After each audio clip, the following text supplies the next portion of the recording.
What's up guys, let me quickly show you how to sign up for Revolut X, the crypto app from Revolut. So I've just opened up the Revolut X app, however this also does work on the normal web version. So right here, as you can see, we then only do have the option to actually sign up to Revolut X with a Revolut account. Now if you don't already have a Revolut account, that's not a problem at all. I will leave you a link to the best Revolut deal out there down below, as well as a link to a beginner tutorial on how to actually create a Revolut account. In this case, I'm going to assume that you already have an account, so I'm just going to click on login with Revolut.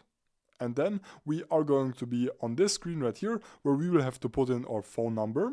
The next step is going to be to put in the passcode of our Revolut account, and we can then actually verify our phone number, put in our 6-digit code, and once we've did so, we are going to be successfully logged onto Revolut X. I hope this was helpful. Make sure to sign up with Revolut with the link down below, and I will see you in the next one.